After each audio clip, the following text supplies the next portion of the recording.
The alert klaxon blared across the bridge of the UES Dauntless. Captain Eric Mason looked up from his coffee, his expression calm despite the sudden commotion. "Report," he ordered, setting down his mug and moving to the central command station. Lieutenant Natalie Wright's fingers flew across her console. "Sir, we're picking up an unknown object entering the solar system. It just appeared at the edge of Neptune's orbit. Nothing like it in our databases." The main screen displayed a fuzzy image of an elongated vessel with odd protrusions along its hull. It moved with a grace that defied its size, leaving a faint blue energy trail behind it. "Magnify," Mason said, leaning forward. The image sharpened, revealing intricate patterns etched into the hull. "Definitely not one of ours." Admiral Peterson's face appeared on the communication screen. "Captain Mason, you're the closest ship to the anomaly. Earth Defense Command wants you to intercept and assess. Approach with caution. This could be first contact." "Understood, Admiral." "We're on our way," Mason replied, already calculating the encounter scenarios in his mind. "Helm, set course to intercept. Communications, prepare first contact protocols." The Dauntless's engines hummed as the warship changed course, accelerating toward the mysterious visitor. Earth had prepared for this moment for decades, but preparation and reality were vastly different beasts. "All stations, yellow alert. I want weapons hot but not targeted," Mason ordered. "Let's not start humanity's first alien encounter by pointing guns at them." The crew worked with quiet efficiency as the Dauntless closed the distance. Hours passed in tense silence, broken only by status reports and system checks. "We're within visual range, Captain," announced Wright. The alien ship loomed large on the view screen. Up close, its hull shimmered with an iridescent quality that suggested advanced materials beyond Earth's technology. The vessel was roughly twice the size of the Dauntless. "Open a channel, all frequencies, universal greeting package ready," Mason said. Communications Officer Ben Harris nodded. "Channel open. Broadcasting now." Minutes ticked by with no response. Mason was about to order a second attempt when the alien vessel suddenly shifted position, orienting what appeared to be weapon ports toward the Dauntless. "Sir, they're powering up something." "Energy readings are spiking," reported Chief Engineer Kate Donovan from her station. Mason remained calm. "Hold position. They might just be scanning us or preparing their communications." A brilliant beam of energy burst from the alien ship, striking just off the Dauntless's port bow. Warning lights flashed across the bridge. "Sensor Array 3 is offline," Donovan called out. "That was a warning shot, sir. Precise enough to hit non-critical systems only." The bridge crew looked to Mason, hands hovering over their stations, awaiting orders. The captain's face was grim but controlled. "No return fire," he said firmly, "but raise shields and target their weapons array. Let them see we can defend ourselves." He turned to Harris. "Continue broadcasting the greeting package, but add a visual demonstration of defensive posturing followed by weapons lowering. Show them we understand the warning but prefer peace." The tension on the bridge was thick enough to cut with a knife as they waited for the alien response. After what seemed like an eternity, the alien vessel's weapon ports dimmed. "Sir, we're receiving a transmission," Harris said, surprise evident in his voice. "It's like nothing I've ever seen, but the computer is attempting to translate." The view screen flickered, revealing a being with silvery skin and large, multifaceted eyes. When it spoke, the computer translated in a flat monotone. "Human vessel, you have entered territory claimed by the Arcturian Confederation. State your purpose or withdraw." Mason straightened his uniform and stepped forward. Humanity's first official words to an alien civilization would be his responsibility. "This is Captain Eric Mason of the United Earth vessel Dauntless. You have entered our solar system, not the other way around. We welcome peaceful contact, but we will defend our home." The first move in humanity's greatest chess game had been made. The glass-walled conference room aboard the neutral space station, Alpha 7, hummed with tension. Ambassador Olivia Grant adjusted her collar, and reviewed her notes one final time. After the tense first contact between the UES Dauntless and the Arcturian vessel, Earth's leaders had scrambled to organize proper diplomatic talks. "They're docking now, Ambassador," said her aide, Jack Porter, watching the external cameras. Olivia nodded. "Remember, we know almost nothing about their culture. Keep expressions neutral. Avoid sudden movements." The airlock hissed open. 3 Arcturians glided into the room, their silvery skin reflecting the overhead lights. The tallest one, apparently their leader, wore an ornate chest piece with swirling patterns. "I am First Emissary Zelex of the Arcturian Confederation," the alien announced through a translation device. "We will discuss your surrender terms." Olivia maintained her composure despite the shocking opener. "I am Ambassador Grant of United Earth. We're here to establish peaceful relations, not discuss surrender. This system has been humanity's home for our entire existence." The Arcturian's multifaceted eyes flickered. "Your claim is irrelevant. The Confederation has designated this system as Sector 947, a resource zone for our expansion. Your presence was unexpected, but does not alter our claim." Jack Porter shifted uncomfortably beside Olivia. She gave him a warning glance before responding. "Perhaps we can reach a compromise. Earth is willing to discuss trade agreements, cultural exchange." "There is nothing to discuss," interrupted Zelex. "Our surveys indicate valuable resources in your system. Your technological level is minimal compared to ours. The logical solution is your submission." Olivia tried a different approach. "Our scans of your ships suggest you've traveled far.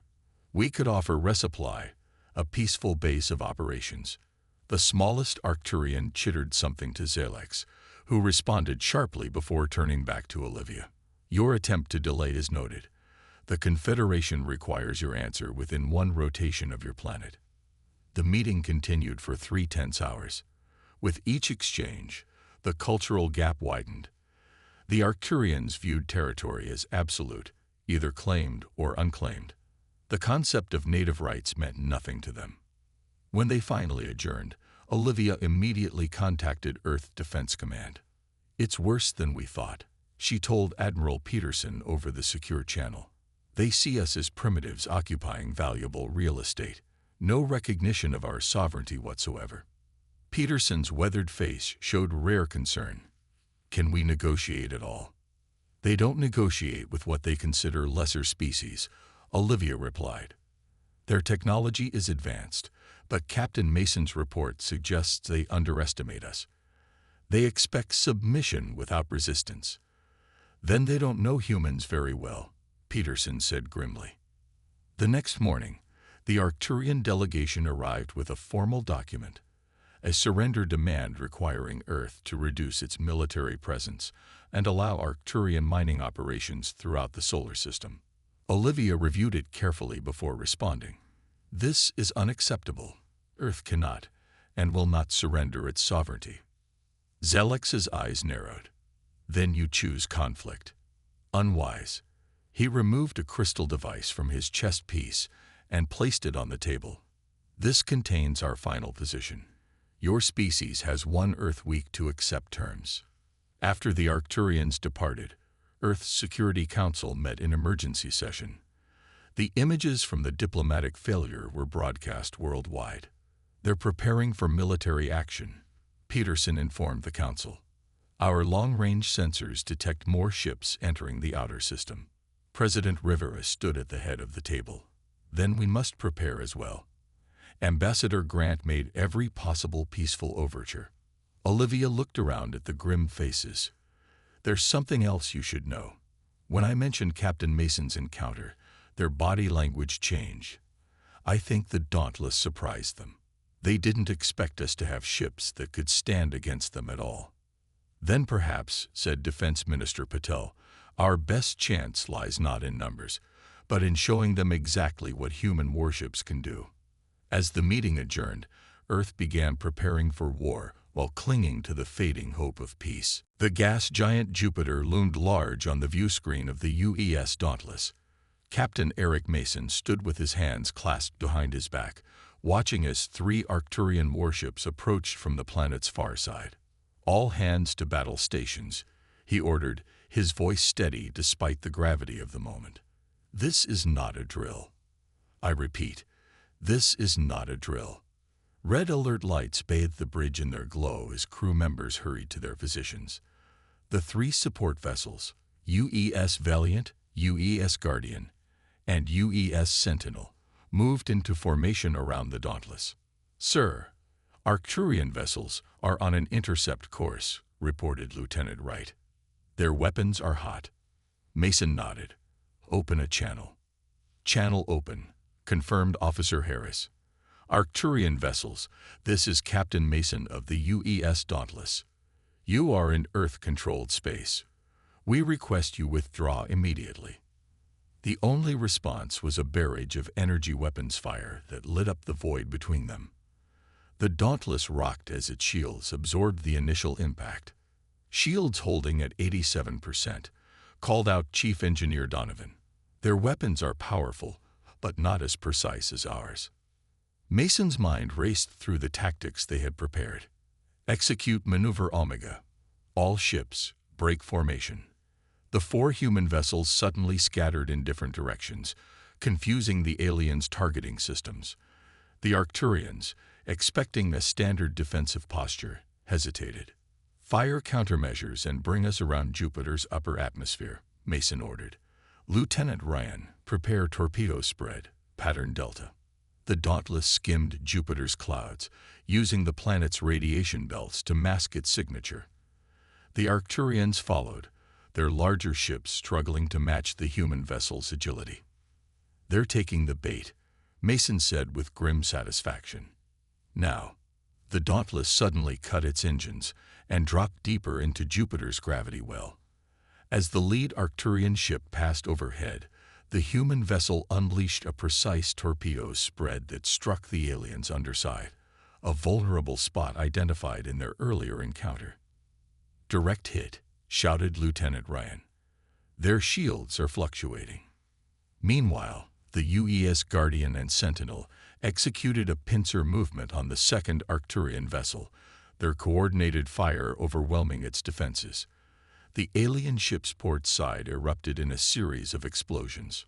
"Captain, the 3rd ship is targeting the Valiant," Wright reported urgently. "Intercept course." Mason responded without hesitation. "Full power to forward shields."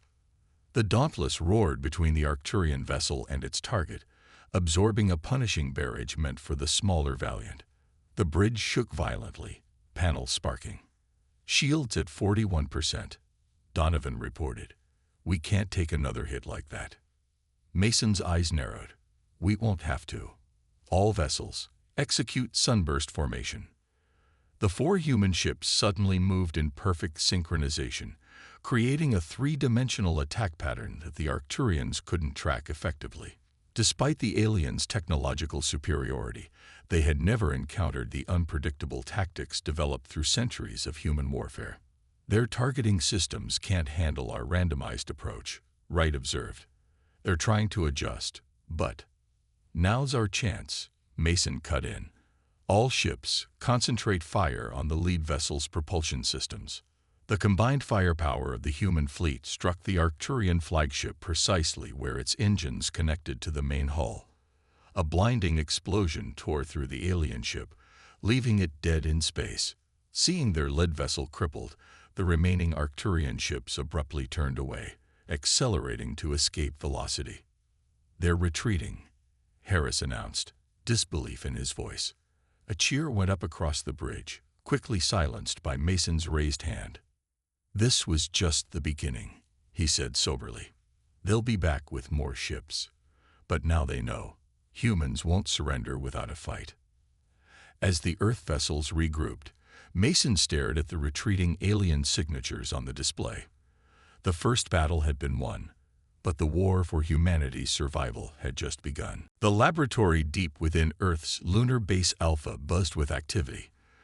Dr. Alan Carter hunched over a twisted piece of Arcturian hull material, his eyes bloodshot from days of minimal sleep. Around him, engineers and scientists worked frantically, reverse engineering debris collected from the Jupiter battle. "Look at this," Alan said, waving over his assistant. "The molecular structure changes when exposed to our phase disruptors. It's like it's trying to adapt, but failing." Admiral Peterson strode into the lab, accompanied by a team of military officials. "Please tell me you have something, Doctor. Our scouts report the Arcturians are massing a fleet 3 times larger than what we faced at Jupiter." Alan straightened, rubbing his tired eyes. "We do, Admiral. Their shield technology relies on resonance harmonics. Essentially, they create a bubble that vibrates at frequencies that deflect most conventional weapons." He moved to a simulation display, bringing up a model of an Arcturian shield. "But there's a fundamental weakness. Their shields can't simultaneously protect against weapons operating at both ends of the energy spectrum." "In plain English, Doctor," Peterson said, "if we hit them with extreme cold followed immediately by extreme heat, we create a catastrophic failure in their shield matrix." Alan's eyes gleamed with excitement. "It's like hitting a crystal glass with just the right frequency to shatter it." Peterson's expression hardened. "Can we modify our existing weapons?" "Better than that," Alan replied, leading the group to another section of the lab. He pulled the tarp off a massive prototype weapon. "This is what we're calling the harmonic disruptor cannon. It delivers a 1-2 punch their shields can't handle." Peterson nodded approvingly. "How soon can we begin production?" "The prototype is ready for testing. With emergency protocols, we could outfit the new Invincible-class warship within 2 weeks." Across the lunar base, in the massive construction bay, Commander Susan Riley floated in zero gravity, inspecting the nearly completed UES Invincible. At 1.5 times the size of the Dauntless, it represented humanity's most advanced warship. "How are the engine modifications coming?" she asked Chief Engineer Paul Wilson, who hovered near the massive propulsion units. "We've increased thrust capacity by 40% over initial specifications," Wilson replied proudly. "This ship will move like nothing we've ever built." Susan ran her hand along a bulkhead. After her distinguished service aboard the UES Guardian during the Jupiter battle, she had been fast-tracked to command this new vessel. The responsibility weighed heavily on her shoulders. "The weapons mounts need to be reinforced if they're going to handle Dr. Carter's new toys," Wilson added. "Make it happen," Susan said firmly. "Whatever resources you need." Her comm unit buzzed. "Commander Riley, report to command immediately." Minutes later, Susan stood before a holographic display showing the outer solar system. Admiral Peterson gestured to numerous red dots approaching from multiple vectors. "The Arcturians aren't waiting," he said grimly. "Long-range sensors detect at least 30 warships. They've learned from their defeat and are approaching in a dispersed formation." Susan studied the tactical display. "When do we expect them to reach defensive positions?" 4 days, Peterson replied. "The Invincible will barely be ready." "It will be ready," Susan stated with conviction. "Dr. Carter's new weapon being installed as we speak. You'll have exactly 1 day for your crew to familiarize themselves with it." Susan nodded, already formulating strategies. "Has Captain Mason been briefed?" "He'll coordinate with you from the Dauntless. Between his experience and your new technology, it's our best hope." Peterson's face showed rare emotion.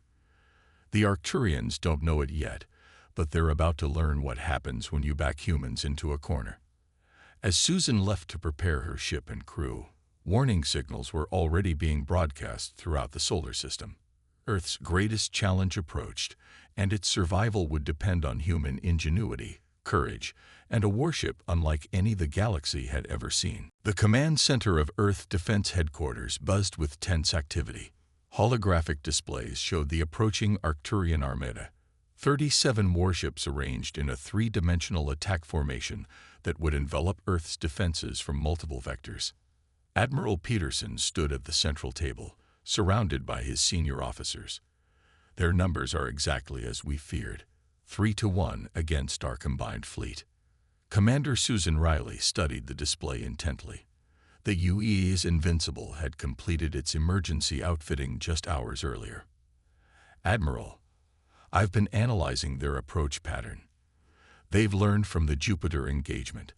They're keeping their ships close enough for mutual support, but spread enough to prevent concentrated fire. A sound strategy," Captain Mason acknowledged from the other side of the table. The Dauntless, repaired after the previous battle, would serve as the fleet's secondary command vessel. Conventional tactics won't work this time. Susan pointed to Jupiter's position. "What if we don't use conventional tactics? The Invincible's new engines give us capabilities they can't anticipate." She manipulated the display, showing a bold trajectory that curved around Jupiter's massive gravity well. "If we position the Invincible here and use Jupiter's gravity as a slingshot, we can achieve velocities that would tear apart any other ship. We hit their formation from behind at speeds their targeting computers couldn't track." A murmur went through the assembled officers.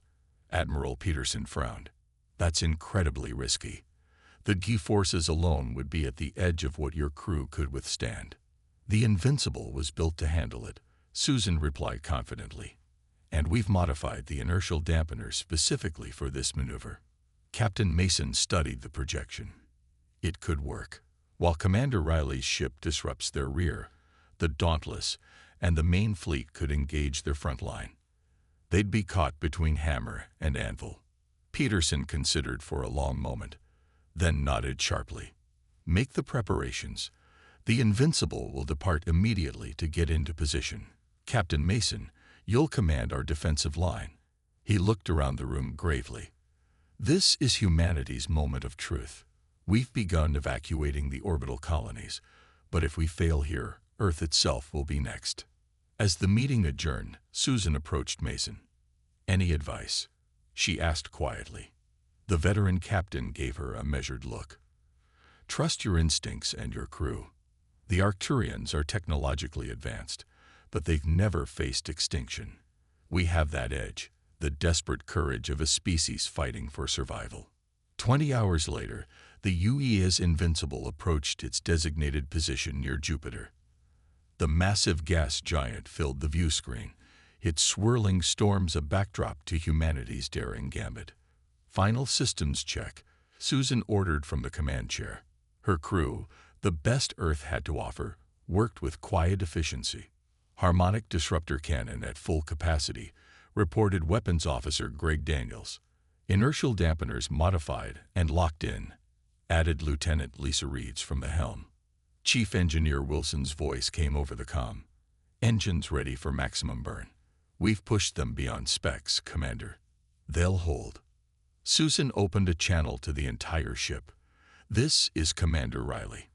In 6 hours, the Arcturian fleet will engage our defensive line. Earth's survival depends on what we do next. The maneuver we're about to attempt has never been tried before. We'll be pushing this ship and ourselves to the absolute limit." She paused, looking around at her determined crew. "But remember this. No alien ship could match a human warship. Not in technology, not in firepower, and certainly not in the courage of its crew. Prepare for slingshot maneuver." As the Invincible began its calculated descent into Jupiter's gravity well, Susan felt a strange calm. Across millions of kilometers, the main Earth fleet formed its defensive line. Civilian ships fled to safety, and the people of Earth looked to the stars with fear and hope. The coming storm would decide humanity's fate. The first Arcturian energy beams cut through space, striking the outer defensive line of Earth's fleet. The UES Sentinel erupted in a ball of flame, the first casualty in what promised to be a devastating battle. "Evasive pattern Delta," Captain Mason ordered aboard the Dauntless. "Don't let them predict your movements." Earth's 12 remaining warships scattered, their formation breaking apart as the Arcturian armada pressed forward. The vastly superior alien numbers allowed them to target multiple human vessels simultaneously. "Sir, the UES Guardian has taken critical damage," Lieutenant Wright reported, her voice tight with strain. 2 more Arcturian ships are breaking through to target the orbital platforms." Mason gripped his command chair as the Dauntless shook violently from a direct hit. Divert all available power to forward shields. We need to protect those platforms. There are still civilians aboard. The Dauntless moved to intercept, firing its conventional weapons in rapid succession. The shots glanced off the Arcturian shields, barely slowing their advance. "Where is the Invincible?" Mason muttered, checking the tactical display. No sign of Commander Riley's ship yet. They had to hold on. Aboard the Orbital Defense Platform Alpha, Civilian Evacuation Coordinator Frank Rogers herded the last group of refugees toward the escape shuttles. The structure trembled as Arcturian weapons fire impacted nearby. "Stay calm. Move quickly," he shouted above the wailing alarms. A young woman stumbled, and he caught her arm. "We're almost there." Through the viewport, he could see the desperate battle raging. Earth's fleet was fighting valiantly, but they were outnumbered and outgunned. Several human ships were already drifting, disabled or destroyed. On the bridge of the Arcturian flagship, High Commander Vexor watched with satisfaction. "The humans fight well for primitives," he observed to his second-in-command. "But the outcome is inevitable." "High Commander," an officer called out, "our rear sensors detect an anomaly approaching from the direction of the gas giant." Vexor turned, irritated by the interruption. "What anomaly?" Before his question could be answered, alarms blared across the Arcturian command deck. A human vessel had appeared seemingly from nowhere, moving at velocities that defy belief.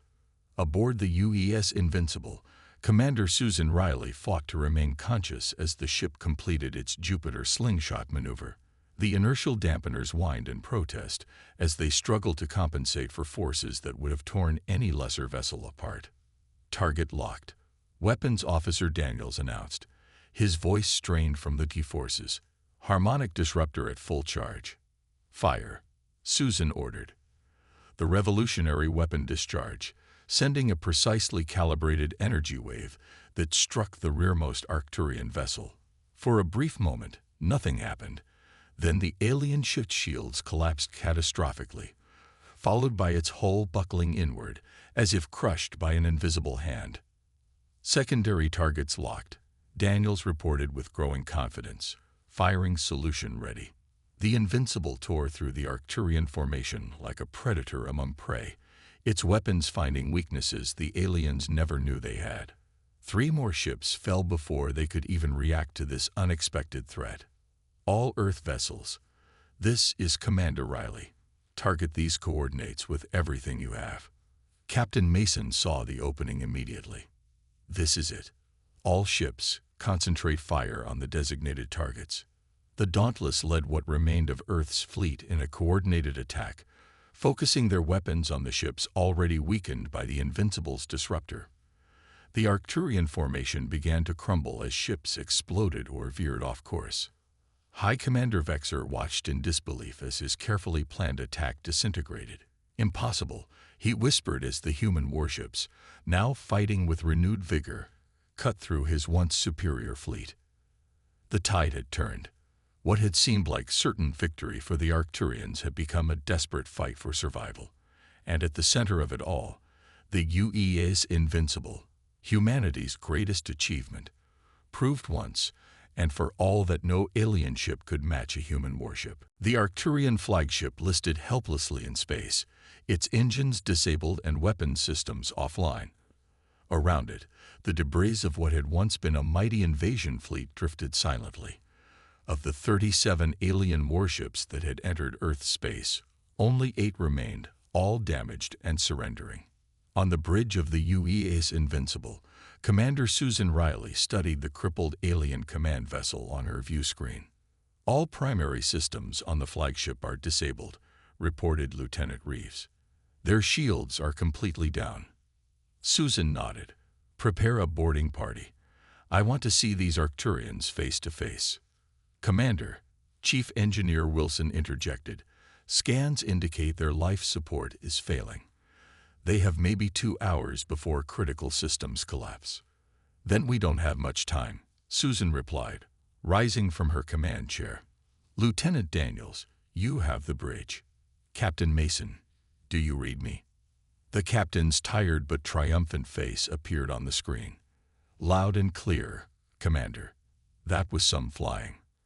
The fight's not over yet. I'm leading a boarding party to the Arcturian flagship. Request backup if you can spare it.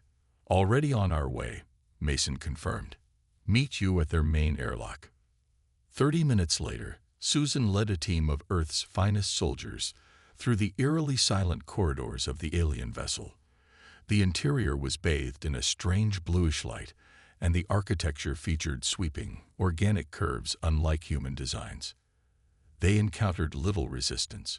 Most of the Arcturian crew they passed were injured or focused on keeping their ship from complete systems failure. Finally, they'd reached the command deck where Captain Mason's team joined them. High Commander Vexer sat in his control chair, silver skin dulled with fatigue. The alien's multifaceted eyes widened slightly as the humans entered. "You fight unexpectedly well," Vexer said through his translation device. "We fight for our home," Susan replied simply. "Something you should have considered before invading." Vexer made a gesture that might have been resignation.